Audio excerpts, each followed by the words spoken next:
दोस्तों, आज की कहानी है बहू तुम्हें दाल रोटी में घी नहीं मिलेगा। दोस्तों, कहानी शुरू करने से पहले अगर आपने हमारे चैनल को सब्सक्राइब नहीं किया है तो सब्सक्राइब कर लीजिए ताकि आपके पास पहुंचे हर नया वीडियो। नेहा की खुशी आज 7वें आसमान पर थी। पूरे 4 सालों के बाद वो अपने मायके जा रही थी।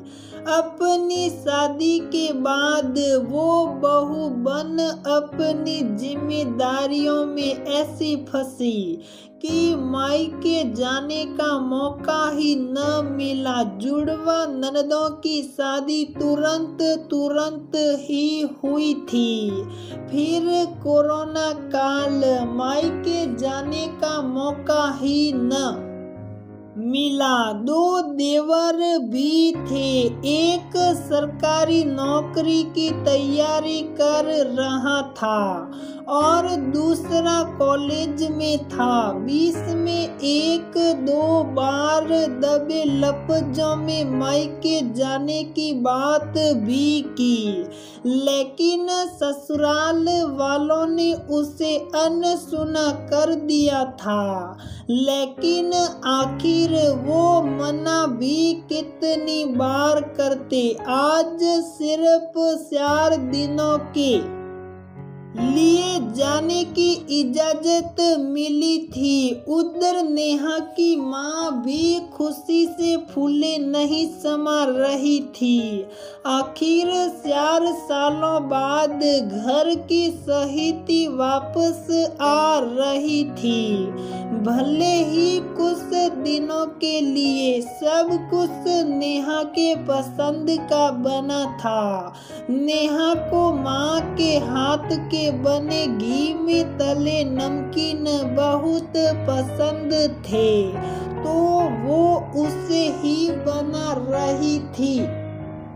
वाह माँ, आज तो हमारी पार्टी हो जाएगी। खाने की इतनी सारी वैरायटी, कहीं की रानी तो नहीं आ रही। नेहा के भाई ने नमकीन हाथ में लेते हुए मजाक किया तो माँ ने भी उसे उसके हाथ से लेते हुए कहा, हाँ है वो रानी, इस घर की रानी। और पहले नमकीन तो नेहा ही सखेगी। दरवाजे पर घंटी बजी तो माँ ने भागते हुए दरवाजा खोला। दोनों एक दूसरे के गले मिली और आंखें खुशी से नम हो गई। पापा और भाई के साथ बैठकर नेहा काफी सुकून महसूस कर रही थी। अरे नेहा को खाने तो 2 घंटे का सफर था। थक गई होगी, भूख भी लगी होगी, बातें तो बाद में होती रहेगी, माँ ने कहा। नेहा जब मुंह हाथ धोकर खाने के लिए टेबल पर आई तो माँ रोटियों में घी लगाकर उसके पसंदीदा सब्जियों के साथ उसके प्लेट में डाल रही थी। अपनी प्लेट में घी सुपड़ी रोटी देखकर नेहा का मन भर आया और आंखों से आंसू निकल आए। क्या बात है, क्या तुझे खाना पसंद नहीं आया? माँ ने पूछा। नहीं माँ, ऐसी बात नहीं है, खाना तो बहुत ही पसंदीदा है। इतने दिनों के बाद तुम्हारे हाथ का खाना खा रही हूँ। इसलिए मन भर आया। सल पगली, ये भी कोई रोने की बात है। नेहा क्या बताती, जितनी सुकून से वो यहाँ बैठकर अपने पसंदीदा व्यंजनों का लुत्फ उठा रही है, उतना ससुराल में कहाँ, वो भी उसकी पसंदीदा गर्मा गर्म घी लगी हुई रोटी। ससुराल में जब उसने पहली बार सबके रोटियों के साथ अपनी रोटी में घी लगाने लगी, तभी सास ने टोक दिया था, बहू हमारे यहाँ घी सिर्फ मर्दों के लिए आता है, औरतें कभी कभार ही घी खाती हैं, और तुम्हें तो अभी ये सब नहीं खाना है, वरना सर्दी सड़ जाएगी।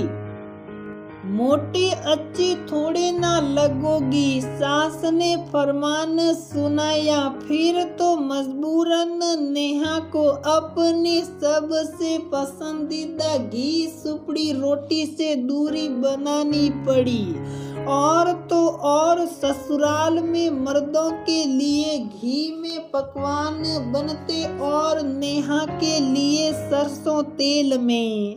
कहने को तो सास खुद के लिए भी सरसों तेल में बनाने को कहती, मगर खाती तो घी में बने व्यंजन ही थी।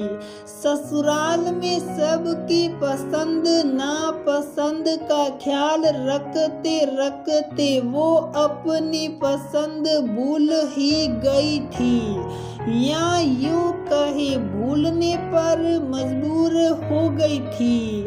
आज माँ ने जब उसके पसंद का खाना उसकी पसंदीदा घी लगी रोटी के साथ दिया तो नेहा की आंखें भर आई। अरे बहना, खाना इतना खराब भी नहीं बना जो रो रही हो। अभी तो माँ की स्पेशल डिश आनी बाकी है, तुम्हारी फेवरेट घी में तले नमकीन। सुबह से मुझे हाथ भी लगाने नहीं दिया है।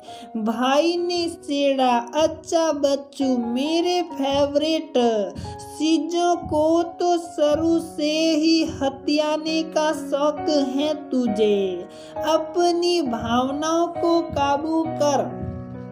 नेहा ने भाई के कान खींचे, तब तक माँ नमकीन ले आई। उसकी सौंधी खुशबू में नेहा बीते 4 सालों की कड़वी बातें भूल गई। दोस्तों, ससुराल में बहुओं पर कहीं कहीं तरह की बंदिशें लगाई जाती हैं तो कहीं आजादी भी दी जाती है। मेरी कहानी का उद्देश्य किसी की भावनाओं को आहत करना नहीं है, बल्कि ये दर्शाना है कि माँ के हाथ का प्यार से बना खाना और मायके की तुलना किसी से भी नहीं की जा सकती है।